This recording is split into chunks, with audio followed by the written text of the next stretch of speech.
Bonjour, donc je suis Emmanuel Penn, directeur de Invarture. Donc ce webinaire porte aujourd'hui sur l'après-Solman, Cloud ALM et RevTrack, et donc de manière générale sur la gestion des changements dans SAP, quelles sont les évolutions, les nouveaux standards, et à quoi faut-il s'attendre. Ce webinaire a une durée approximative d'une demi-heure, donc il y aura une session de questions-réponses à la fin. Je vais animer ce webinaire en français et nous aurons aussi notre consultant Fritz Mossoni qui nous rejoindra pour la question de questions-réponses qui du coup sera en français si les questions me sont posées à moi et en anglais pour lui puisque il est anglophone. Voilà, donc nous allons démarrer ce webinaire. Alors, je voudrais tout d'abord vous préciser que vous pouvez poser les questions pendant le webinaire via l'interface que vous avez sous les yeux. Vous avez en bas à droite un bouton questions. Donc, je vous incite à poser les questions au fur et à mesure. Et nous allons donc reprendre les questions à la fin du webinaire pour y répondre. En tout cas, tenter d'y répondre. Voilà, alors je vais tout d'abord vous dire un mot sur Invarture, donc qui nous sommes. Vous avez ici une partie de l'équipe qui est en photo ici à la convention USF 2024. Nous sommes bon, une société bien connue en France dans le monde SAP avec plus de 15 ans d'expérience aujourd'hui. Ce que nous faisons, c'est apporter des solutions logicielles à nos clients euh, dans le domaine donc du cycle de développement et du cycle de vie de l'application SAP. Ce sont des solutions, par exemple, pour développer des applications en low-code, pour les tester, pour gérer les changements, les mises à jour, les déploiements, ou encore pour pouvoir constituer des données de test ou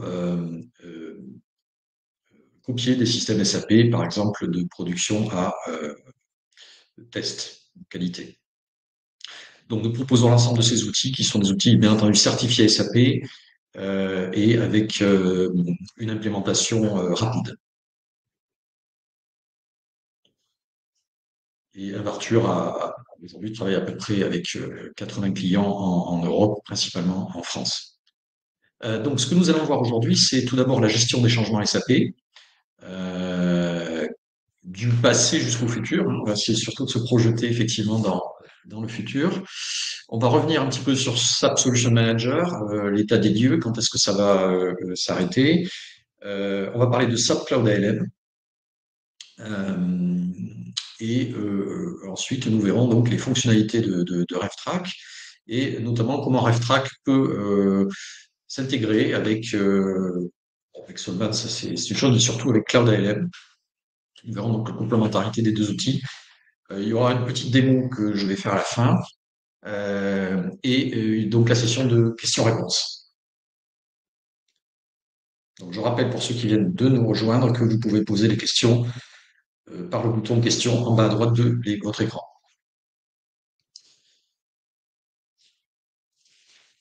Alors, ce petit slide pour introduire mon propos, pour rappeler que en fait l'évolution des dernières années a été particulièrement importante concernant SAP et concernant les systèmes d'information d'une manière générale dans les entreprises. Et concernant SAP, il y a eu beaucoup de choses, hein. Tout d'abord, il y a eu toutes les transformations et migrations S4HANA qui ont rythmé les projets dans les entreprises et qui les rythment aujourd'hui encore et sans doute pour quelque temps encore. Euh, il y a aussi le fait que les entreprises ont consolidé souvent plusieurs ERP dans un seul, hein, avec le passage dans S4HANA. Donc, on pouvait avoir plusieurs ECC qui, finalement, ont convergé vers un S4HANA centralisé. Il y a eu aussi un remplacement d'applications avec BTP. Plusieurs applications ont été remplacées par des services BTP. On peut citer par exemple SAP PO, qui a été remplacé par Integration Suite, donc d'entre vous aujourd'hui utilisent déjà Integration Suite dans BTP. Et évidemment, avec BTP et avec d'autres choses, c'est la généralisation du cloud que l'on a observé.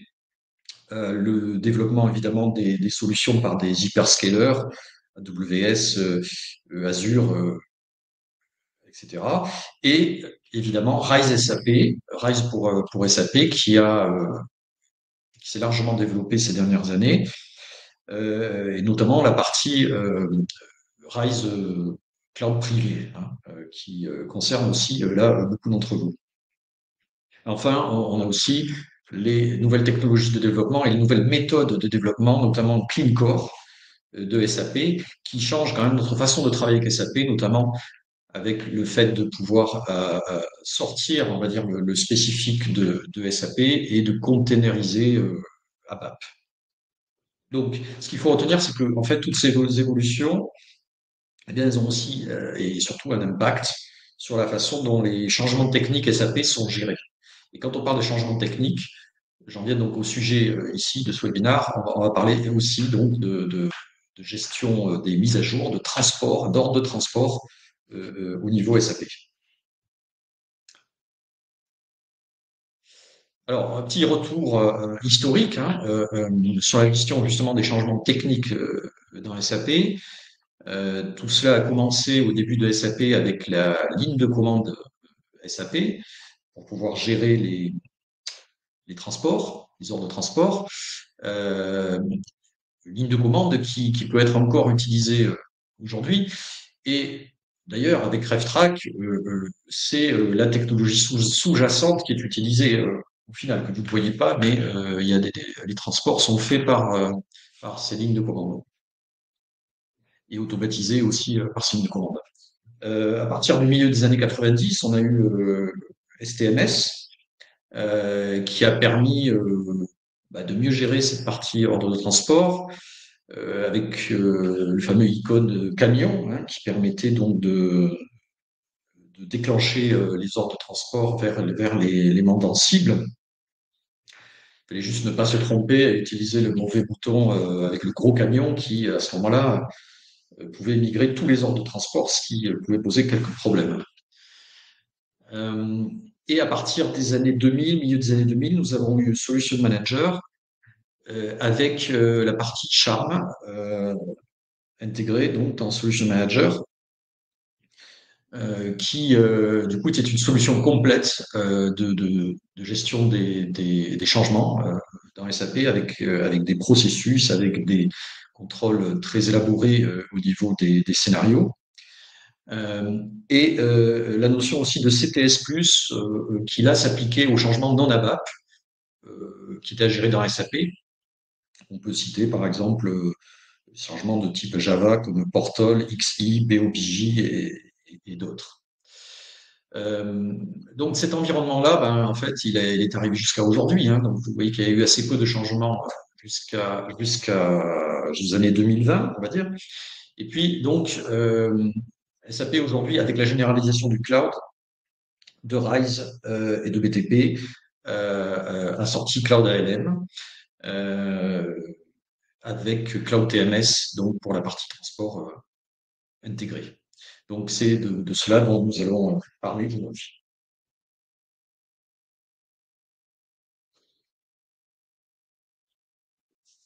Donc, en ce qui concerne les exigences modernes aujourd'hui que l'on peut avoir en termes de changement SAP, il y a tout d'abord la partie ABAP, qui reste donc la technologie principale employée dans les systèmes SAP. Euh, Évidemment, ces changements ABAP aujourd'hui sont pris en charge donc par Solution Manager et Charm, et sont pris en charge aussi par SAP Cloud ALM, mais via un composant qui s'appelle STPI, qui est en fait un agent qui permet de gérer ces ordres de transport ABAP. Les changements non ABAP aujourd'hui sont gérés évidemment dans Solution Manager Charm, mais ne le sont pas dans SAP Cloud ALM. Et en ce qui concerne BTP, donc BTP lui est bien géré dans SAP Cloud ALM, Mais SAP aujourd'hui recommande à clients donc, qui ont un Solution Manager HR d'utiliser Cloud ALM et Cloud TMS notamment pour la partie BTP, ce qui à ce moment-là implique d'utiliser deux outils différents. Savoir que vous pouvez aussi utiliser uniquement Solution Manager Charm pour du BTP, mais à ce moment-là, il faut utiliser CTS+, ce qui évidemment a certaines limitations. Donc, ce qu'on voit en fait ici, c'est que il y a pas de solution qui permet de tout bien gérer. Et donc la transition entre Solution Manager et Charm doit être bien réfléchie. Ce qu'on peut dire aussi, c'est que au niveau de Cloud ALM, il y a des fonctionnalités clés qui ne sont pas aujourd'hui gérées. On peut citer par exemple CSOL, qui est en fait la partie object looking, looking d'objets dans SAP, DGP qui est Downgrade Protection, les rétrofits et d'autres. En fait, tout ce qui est un petit peu complexe aujourd'hui au niveau des paysages SAP. J'en profite pour saluer Fritz qui vient de nous rejoindre. Hello Fritz. Thank you to join us. Hello everybody. Ok. Juste pour rappeler que vous le savez déjà sans doute, mais la solution de la fin de Solution Manager est programmée. Il n'y aura plus de nouvelles versions. On s'arrête à la version 7.2 et il y a comment dire une fin de maintenance qui est prévue entre 2027 et 2030, suivant qu'on est sur la partie opération ou implémentation, et avec ensuite des possibilités de maintenance étendues, mais évidemment avec des surcoûts, des maintenances spécifiques par client. Donc, ce qu'il faut bien retenir, c'est qu'il n'y aura pas de toute façon de nouvelles versions et d'évolution de Solution Manager et de Charm.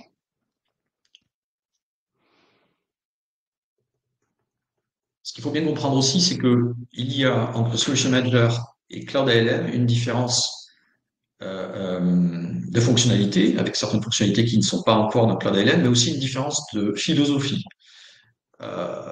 Si vous connaissez bien Solution Manager et Charm, vous savez que on peut paramétrer des types de changements très élaborés, avec des scénarios élaborés, et donc avoir, comme ici, sur la partie gauche, des types de changements normaux, standards, urgents, etc., et avec des processus derrière. Pour information, c'est la même façon dont RevTrack travaille. Au niveau de SAC Cloud ALM, on est sur une philosophie complètement différente, puisqu'on va travailler par des requirements, donc des besoins, on va dire en français, et ensuite des features, des fonctionnalités, avec des user stories et des tâches projets. Donc on est sur des philosophies complètement différentes, ce qui veut dire qu'il est compliqué de passer de l'un à l'autre, ou en tout cas, ça demande un changement de méthode et un changement de stratégie. C'est pas une migration simple. Alors, ici, en fait, c'est une FAQ de SAP que j'ai traduite en français, mais que vous pouvez retrouver, c'est la FAQ sur Cloud ALM que vous pouvez trouver sur le site SAP et exactement à la page 44. Pourquoi je vous présente cette FAQ? Parce que SAP, en fait, nous dit qu'il y a certains cas où Cloud ALM ne peut pas bien répondre, en tout cas, aux besoins. Donc, c'est le cas notamment ici, ce que j'ai surligné, des fonctionnalités de Cloud ALM pour l'implémentation, qui ne sont pas suffisantes. Et il parle notamment des exigences de conformité réglementaire et de confidentialité des données, qui ne peuvent pas être pris en charge par SAP. Hein, donc, par exemple, du GXP, du NS2, etc. Donc ça, c'est une première limitation. SAP nous parle aussi de paysages systèmes complexes. Donc, si vous avez des paysages systèmes complexes avec, par exemple, des lignes parallèles, vous pouvez aussi avoir de l'hybride et du cloud en même temps. C'est des choses qui, aujourd'hui, en tout cas, ne sont pas bien gérées par Cloud ALM et demandent d'autres systèmes de gestion. Vous citez aussi tout ce qui est rétrofit, protection contre les rétrogradations, etc. SAP nous dit aussi que tout ce qui demande une gouvernance stricte du projet d'implémentation, euh, eh bien, ça pose aussi problème. Donc là, on est vraiment dans ce que fait très bien, d'ailleurs, Solution Manager et Charm, mais ce que fait très bien RevTrack aussi, c'est de pouvoir appliquer une gouvernance avec des processus strictement appliqués ensuite sur les mises à jour. Voilà, je vais passer un petit peu plus vite là-dessus maintenant, mais on pourra voir ces slides, bien entendu. Alors, maintenant, je vais vous parler de RevTrack. Comment est-ce que RevTrack peut aider, justement, et aussi, on va voir la complémentarité avec Cloud ALM que nous pouvons avoir. Tout d'abord, je vais rappeler qui est RevTrack. Donc, peut-être que certains d'entre vous connaissent déjà cette solution. Et RevTrack, c'est une société australienne qui a été créée en 1997, donc avec déjà une expérience assez longue et qui est focalisée uniquement sur la gestion des changements SAP. C'est son seul métier aujourd'hui, et donc il en a fait une expertise et une excellence. Ils sont partenaires SAP depuis 2022. Il y a 60 000 utilisateurs dans le monde, 220 clients. Je pense qu'aujourd'hui, on doit même être près de 300. Parmi certains grands noms, évidemment, qui sont que vous pouvez voir ici. Savoir que, par exemple, Apple utilise RevTrack pour gérer ses changements SAP. Et des sociétés de toute taille, je précise, nous avons des clients, notamment en France, de toute taille et avec des problématiques très différentes. Ceci est un résumé en fait des fonctionnalités que peut apporter RevTrack. On les a regroupées en 3 blocs. Tout d'abord, ça permet d'avoir du développement agile sur SAP et tout d'abord d'avoir une gouvernance, ce qu'on appelle des workflows, des processus qui peuvent être paramétrés et s'appliquer sur les livraisons de changements de bout en bout, donc depuis le développement jusqu'à la production. On va pouvoir aussi, avec RevTrack, intégrer un ensemble d'outils SAP DevOps. Donc, on va pouvoir intégrer, par exemple, un ITSM, ServiceNow, par exemple. On va pouvoir intégrer un logiciel de testing automatisé ou d'autres outils qui permettent, par exemple, de vérifier la conformité du code. RevTrack va aussi gérer les migrations automatiques, les déploiements automatiques plutôt en français des ordres de transport. On a toute la notion aussi d'approbation qui est par les workflows qui peut être appliquée, et aussi toute la gestion des lignes N+1, des rétrofits et la synchronisation des systèmes. On a aussi toute la partie détection des erreurs et qualité, on va dire, sur les déploiements des ordres de transport, puisque RevTrack va pouvoir détecter automatiquement les erreurs, va pouvoir gérer les verrouillages d'objets et détecter les objets critiques aussi, les dépendances, etc. Et dernier point, on va pouvoir avec RevTrack gérer les versions SAP, les déploiements. Donc, on va pouvoir créer des versions, par exemple des versions périodiques, des versions projet ou des versions de mise à jour, qui vont contenir un certain nombre de modifications, d'ordres de transport, de requêtes, et on va pouvoir s'assurer que ces versions soient déployées en temps et en heure avec la qualité qui est nécessaire, qualité et le processus nécessaire. Voilà pour un petit résumé de ce que fait RevTrack. RevTrack, sa force aussi, c'est que c'est une solution qui peut servir non seulement au changement ABAP classique, mais aussi aux changements non ABAP, et notamment les changements BTP. Tout type de changement, et ainsi que les changements que vous voyez ici, Java, Fiori, etc. Donc, ce graphique vous donne un petit aperçu de comment RevTrack fonctionne. Donc, RevTrack, c'est la partie que vous voyez ici au milieu, où en fait, on a votre système SAP, un système de développement de qualité de production, et RevTrack va rajouter des étapes qui sont des étapes du workflow que vous paramétrez et qui vont donc gérer la requête RevTrack et dans chaque requête RefTrack, les ordres de transport vont être déployés de, au fur et à mesure de leur évolution dans le système.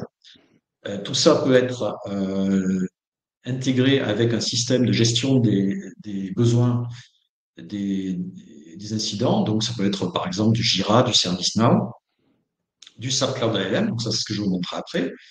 Vous pouvez aussi intégrer d'autres outils CI/CD DevOps de la chaîne, comme du test, des outils de test automatisés par exemple, des outils d'analyse d'impact, de gestion de la performance ou encore de gestion de la qualité du code. On peut par exemple automatiser des vérifications ABAP Test Cockpit avec RefTrack. Alors, je vais assez vite parce qu'il y a encore pas mal de choses. Vous avez ici SAP Cloud ALM. Donc, je reviens à SAP Cloud ALM. C'est en fait SAP Cloud ALM aujourd'hui est un écosystème autour duquel, donc ça c'est un slide qui est issu de SAP, hein, dont on a un petit peu modifié la présentation, mais on n'a pas modifié le contenu. Vous voyez qu'autour de SAP Cloud ALM, SAP a prévu qu'un certain nombre d'outils vont pouvoir être intégrés. Et parmi ces outils, donc on retrouve des choses assez classiques, hein, Jira par exemple ici. Et donc on voit bien que au niveau du Change Request Management, le transport system, on retrouve ici RefTrack. Hein. Donc il faut savoir qu'aujourd'hui, SAP reconnaît effectivement RefTrack comme étant un outil complémentaire euh, à SAP Cloud ALM, et notamment pour la gestion de tous ces cas qui ne sont pas pris en charge aujourd'hui dans SAP Cloud ALM, autour notamment de la gestion des paysages SAP complexes, des paysages hybrides ou d'autres problématiques encore.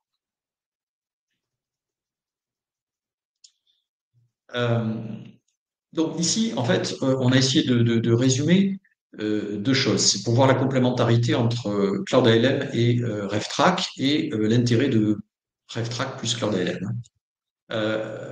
Cloud ALM tout seul, en fait, c'est une solution qui est très adaptée pour tout ce qui est exclusivement cloud, où il n'y a pas de on-premise, avec une intégration native avec des solutions cloud SAP. C'est optimisé pour S4HANA Cloud. Et par contre, il y a une intégration qui est limitée avec des systèmes aujourd'hui non SAP. Alors, clairement, aujourd'hui, quels sont les use cases qui vont s'appliquer pour du Calm uniquement, hein, pour du Cloud ALM uniquement? C'est si vous êtes une entreprise qui est focalisée sur le cloud SAP, vous avez besoin d'une solution ALM complète, parce que Cloud ALM, c'est ce que ça propose hein, finalement. Vous êtes un utilisateur de S4HANA Cloud, vous avez besoin de monitoring en temps réel, et vous avez besoin aussi de faire des projets d'implémentation Cloud SAP. Donc pour tout ça, Cloud ALM est très bien adapté,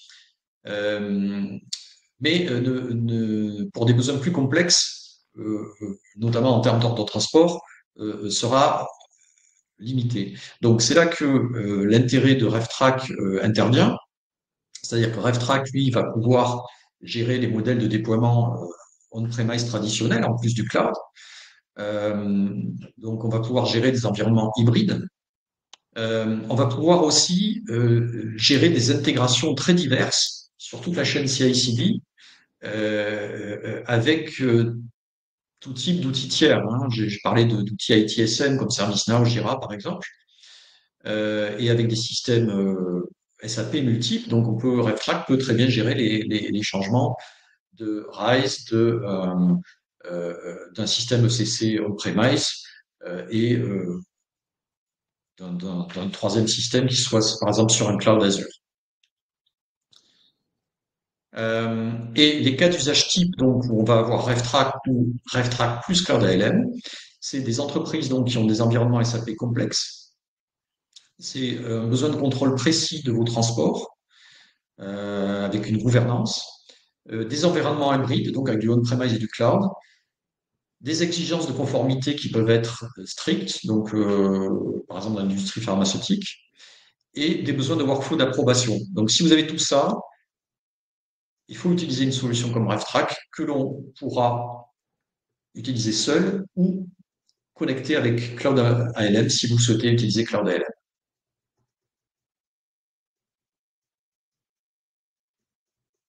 Alors, juste avant d'arriver à la présentation, hein, qui est assez rapide, juste pour rappeler que dans Cloud ALM, en fait, on a deux notions. On a une notion de requirement et une notion de features.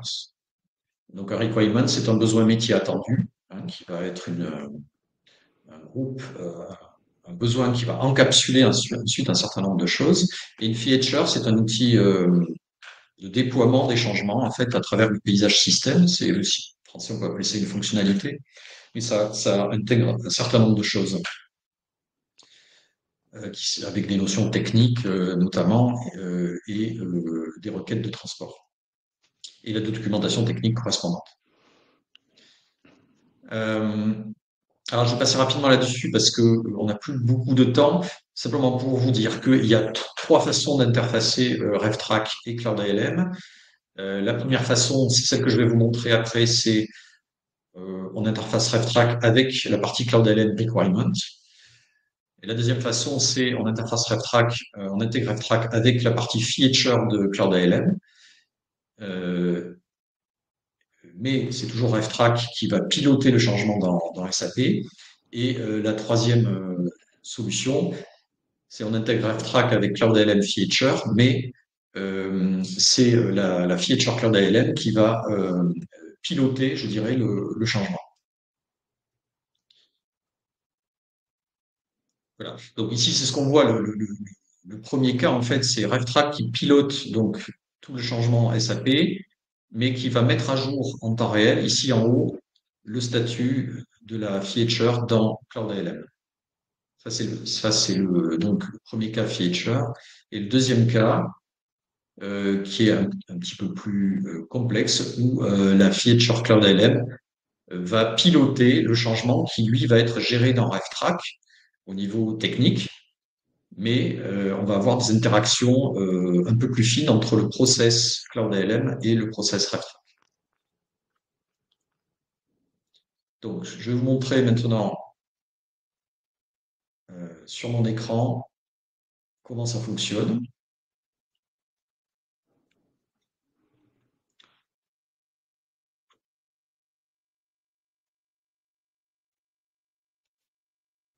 Alors, je précise que c'est un système de démo, donc c'est pour ça que vous avez les petites boîtes avec Next, hein, en fait, donc je passe étape après étape, mais ça me permet de vous montrer chaque étape. Euh, donc, on va commencer dans Cloud ALM. Donc, dans Cloud ALM, ici, le scénario que je vais vous montrer, c'est celui où on crée un requirement dans Cloud ALM, et ensuite, on va pouvoir créer des requêtes RevTrack pour les différents changements. Donc ici, on va cliquer sur Requirements dans Cloud ALM. On va créer un nouveau requirement. Donc ce requirement, on va l'appeler ici WB Gust 16 démon 1. Donc c'est un besoin métier en fait, hein, que l'on va créer. Et à partir du moment où on l'a créé, en fait, il y a une requête RevTrack qui va pouvoir se créer automatiquement. Donc ici, il y a un lien qui a été créé dans le requirement Cloud ALM avec, vous voyez, la RevTrack request numéro 1416. Donc on se retrouve ici dans la requête 1416 de RevTrack avec, vous voyez, le processus ici en haut de la requête, le workflow en fait, hein, qui s'applique à cette requête. Et vous voyez qu'ici, dans la partie référence, en fait, on va retrouver un lien et ce lien peut nous renvoyer directement vers le Cloud ALM et le requirement d'origine. Et pareil, on peut recliquer ici et revenir dans RevTrack. Donc ici, dans RevTrack, c'est l'ensemble du workflow qui va pouvoir s'appliquer avec les personnes habilitées. Donc ici, on va démarrer en fait le travail, on va pouvoir l'approuver et ensuite on va pouvoir déployer tout ceci dans le système QA.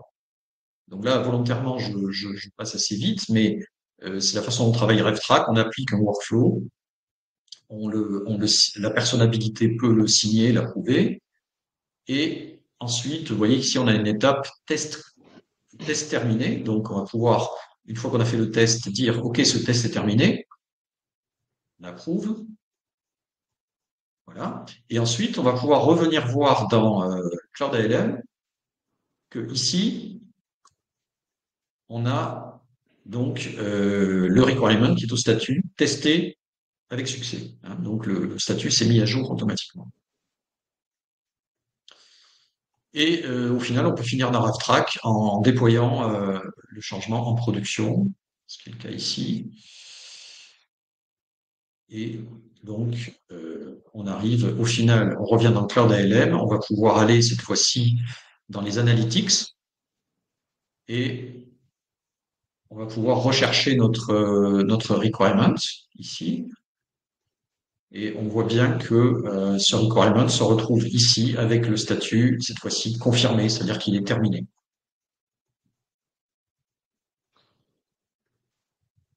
Voilà pour cette petite démo. Donc, on a presque terminé. Voilà, donc on va pouvoir passer aux questions. Avant ça, je veux vous dire que nous avons actuellement, nous travaillons avec une société qui s'appelle Syntropy, euh, qui fait une étude en fait sur l'adoption de Cloud ALM au niveau des clients SAP. Donc c'est une étude assez large. Je vous donne ici le lien pour participer à cette étude et je vous incite à y participer.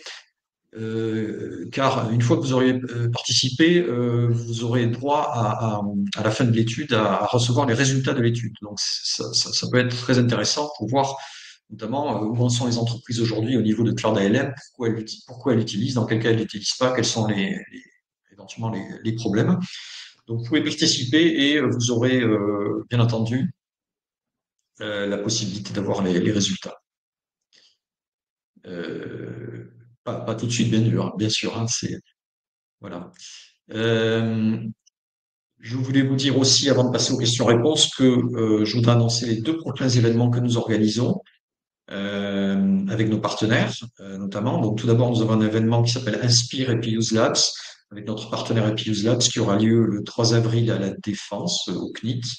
Et vous pouvez vous inscrire via notre site internet et via le lien que vous aurez ici, pour notamment parler des problématiques autour de la migration S/4HANA, autour des copies de système SAP et d'autres challenges. Et l'Inventure Day que nous organisons chaque année, qui cette année aura lieu donc au mois de juin, on n'a pas encore la date, mais je vous incite vraiment à venir y participer car nous aurons un contenu très riche cette année autour du cycle de développement SAP, autour de l'ensemble des outils donc de la chaîne de changement SAP. Nous parlerons évidemment de low-code, nous parlerons de RevTrack, nous parlerons de tests avec une nouvelle solution que nous présenterons cette année qui s'appelle Yest. Voilà, donc j'essaie vraiment à venir à ces événements.